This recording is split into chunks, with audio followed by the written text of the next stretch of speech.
কেমন আছো তোমরা সবাই? আশা করি আল্লাহর অশেষ সহমতে তোমরা সকলে ভালো আছো।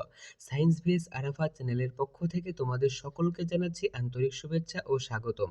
আজকে আমি তোমাদের মাঝে নিয়ে এসেছি অ্যাসার্টিভ টু ইন্ট্রোগেটিভ এর নিয়ম। আজকে এই ভিডিওটির মাধ্যমে তোমরা অ্যাসার্টিভ থেকে ইন্ট্রোগেটিভ নিতে অর্থাৎ চেঞ্জিং সেন্টেন্স এর এই পার্টটাতে তোমাদের আর কোনো সমস্যায় থাকবে না। চলো দেরি না করে শুরু করি। প্রথমেই আমাদের জানতে হবে অ্যাসার্টিভ এবং ইন্ট্রোগেটিভ এর মধ্যে যেসব বিষয়গুলো আমাদের জানতেই হবে, তার মধ্যে প্রধানত হচ্ছে সাহায্যকারী ভার্ব। এই সাহায্যকারী ভার্বগুলো না জানলে আমরা এর কোনো কিছুই করতে পারবো না। এর জন্য আমাদের আগেই সাহায্যকারী ভার্বগুলো জানতে হবে। সাহায্যকারী ভার্বগুলো কী কী? সাহায্যকারী ভার্বগুলো হচ্ছে am, is, are, was, were, have, has, had, can, could, shall, should, will, would, may, might, need, must, use to, ought to, dare, etc. এরকম 24টা আছে। যাই হোক, আমরা মূল রুলসকে চলে যাই। সাহায্যকারী ভার্ব থাকলে অ্যাসার্টিভ থেকে ইন্ট্রোগেটিভ করা নিয়ম। সাহায্যকারী ভার্ব থাকলে অ্যাসার্টিভ থেকে ইন্ট্রোগেটিভ করা নিয়ম। আর এই নিয়মটি হলো সাহায্যকারী verb plus N comma T plus subject plus extension অর্থাৎ বাক্যাংশ প্লাস প্রশ্নবোধক চিহ্ন অর্থাৎ ইন্ট্রোগেটিভ সাইন দিতে হবে। অর্থাৎ এই এর যে স্ট্রাকচারটা, এটাই হচ্ছে ইন্ট্রোগেটিভ এর মেইন স্ট্রাকচার। এটাই হচ্ছে ইন্ট্রোগেটিভ এর আমব্রেলা রুল। এই রুলটা করলে তোমাদের 100%-এর মধ্যে 50%ই প্রস্তুতি নেওয়া হয়ে যাবে। অর্থাৎ এই রুলসটাই হচ্ছে সবথেকে বেশি আসে। তোমাদের আমি 4টা রুলস দেখাবো, তার মধ্যে থেকে তোমরা 100% কমন পাবে। তার মধ্যে এটাই 50% কমন পাওয়ার সম্ভাবনা আছে। চলো এই রুলসটা আমরা ভালো করে বুঝে নিই। সাহায্যকারী verb plus N comma T plus subject plus extension plus বাক্যাংশ প্লাস ইন্ট্রোগেটিভ সাইন। অর্থাৎ তোমার এই যে ইন্ট্রোগেটিভ সাইন, এটা দিতেই হবে মাস্ট। এটা না দিলে তোমার পুরো প্রশ্নটাই ভুল যাবে। এজন্য খুব লক্ষ্য রেখে ইন্টিগ্রেটিভ সায়েন্সটা দিতে লক্ষ্য রাখবে। চলো এর এক্সাম্পলগুলো দেখে নিই। এক্সাম্পলগুলো কি আছে? এক্সাম্পলগুলোতে আছে ইউ ক্যান হেল্প মি। আমি কি বলেছিলাম? সাহায্যকারী ভার্ব।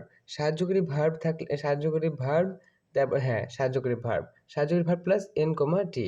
আর সাহায্যকারী ভার্বটা, এই যে সাহায্যকারী ভার্বকে ক্যান, এই ক্যানটাকে কী করেছি আমি নিয়ে এসেছি এবং এন কমা টি যোগ করেছি। যোগ করার পরে দিস ইজ সাবজেক্ট। এই সাবজেক্টটা কি? ইউ। ইউটা কী করেছি পরবর্তীতে লিখে বাকি অংশটুকু লিখে দিয়েছি। আশা করি তোমরা ব্যাপারটা বুঝতে পেরেছো। চলো পরবর্তী এক্সাম্পলটায় যাই। পরবর্তী এক্সাম্পলে আছে you should practise speaking English. You should practise speaking English.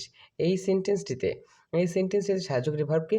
সাহায্যকারী ভার্ব হচ্ছে শুড। তাহলে শুডটা নিয়ে নিলাম। তারপর কি করব? এন কমাটি যোগ করে দেবো, অর্থাৎ এন অ্যাপোস্ট্রফি টিটা যোগ করে দেবো। পরবর্তীতে লিখবো সাবজেক্ট। এখানে সাবজেক্ট হচ্ছে ইউ, ইউটাই লিখে দিলাম। পরবর্তীতে সেন্টেন্সের বাকি অংশগুলো লিখে দিলাম। আশা করি তোমরা ব্যাপারটা বুঝতে পারছো। আর ইন্টিগ্রেটিভ সাইনটা দিতেই হবে মাস্ট। চলো পরবর্তী রুলসে আমরা চলে যাই। পরবর্তী রুলসে আছে সাহায্যকারী ভার্ব না থাকলে অ্যাসার্টিভ থেকে ইন্টিগ্রেটিভ করার নিয়ম। সাহায্যকারী ভার্ব যেখানে থাকবে না, অর্থাৎ যেমন he goes to school, I eat rice, এই ধরনের বাক্যে সাহায্যকারী ভার্ব থাকে না। এটা কিভাবে আমরা করব? সেক্ষেত্রে আমরা ডোন্ট, ডাজেন্ট, ডিডেন্ট এই সাহায্যকারী ভার্বগুলো আমরা নিয়ে আসবো। নিয়ে আসবো তারপরে সাবজেক্ট প্লাস ভার্বের প্রথম রূপ প্লাস এক্সটেনশন। অর্থাৎ আমরা এই রুলসটা ফলো করব। এই রুলস অনুযায়ী দুটো এক্সাম্পল আমরা দেখে নিই। He goes to school, he goes to school.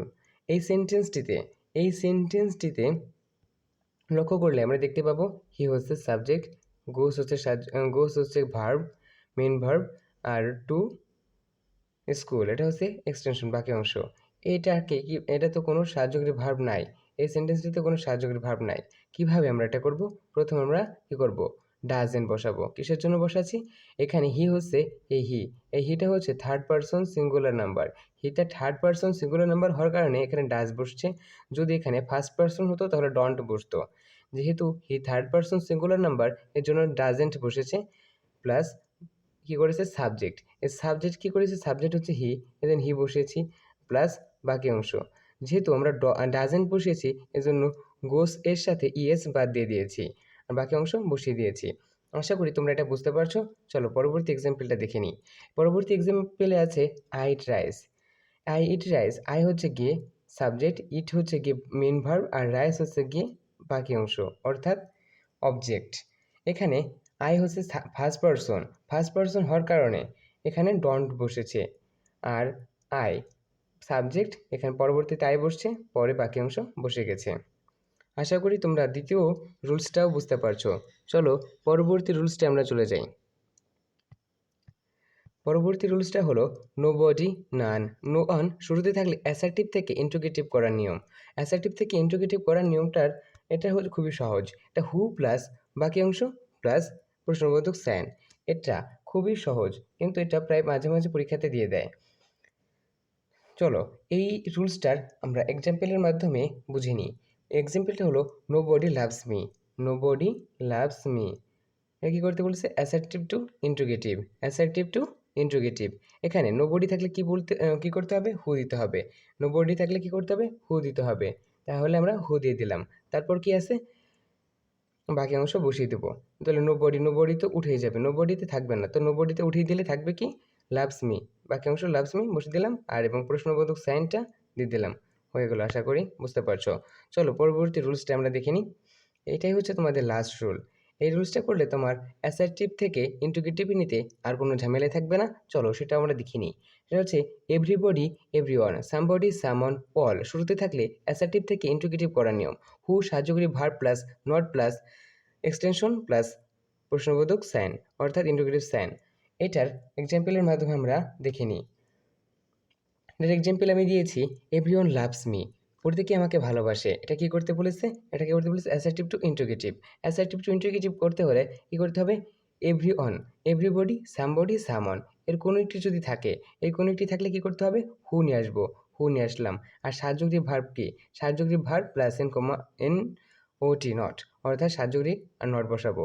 যেহেতু এখানে সাহায্যকারী ভার্ব নাই, সেজন্য এভরি অন এর কারণে থার্ড পারসন সিঙ্গুলার নাম্বার হওয়ার কারণে এখানে ডাজেন্ট বসেছে, আর লাভস মি এটা বসেছে, অর্থাৎ বাকি অংশ বসেছে আর প্রশ্নবোধক সাইনটা বসেছে। আশা করি তোমরা বুঝতে পারছো। আমি যে এতক্ষণ তোমাদের 4টা রুলস শেখালাম, এই 4টা রুলসের বাইরে তোমাদের এসএসসিতে বা যারা 8-এ আসো, 7-এ আসো, যে ক্লাসে পড়ো না কেন, এই 4টা রুলসের বাইরে এই অ্যাসার্টিভ টু ইন্ট্রোগেটিভে নিতে আর কোনো ঝামেলাই হবে না। তোমরা 100% প্রস্তুতি নিতে পারবে ইনশাল্লাহ। আমি তোমাদের মাঝে এক্সাম্পল সহ প্রতিটি রুলস আমি বুঝিয়ে দিয়েছি। আশা করি তোমরা বুঝতে পারছো। চলো আর কিছু 2টা রুলস আছে সেটা দেখিয়ে দিই। সেটা হচ্ছে কিছু কিছু গুরুত্বপূর্ণ বিষয়। সেটা হচ্ছে নেভার। কোনো ক্ষেত্রে যদি নেভার থাকে, নেভার থাকলে কি বসবে? নেভার থাকলে ইভার বসবে, আর নাথিং থাকলে এনিথিং বসবে। আশা করি তোমরা ব্যাপারটা বুঝতে পারছো। তোমাদের যদি আমার ভিডিওটি ভালো লেগে থাকে তাহলে অবশ্যই ভিডিওতে লাইক কমেন্ট করতে ভুলবে না। আর যদি তোমরা এই ধরনের আরও অনেক ভিডিও চাও তাহলে অবশ্যই কমেন্ট বক্সে গিয়ে জানাবে। আর যদি আমার বোঝাতে কোনো ভুল হয়ে থাকে তাহলেও তোমরা কমেন্ট বক্সে গিয়ে বলবে। আশা করি তোমরা ভিডিওটি দেখে উপকৃত হয়েছো। আসসালামু আলাইকুম, ভালো থেকো তোমরা।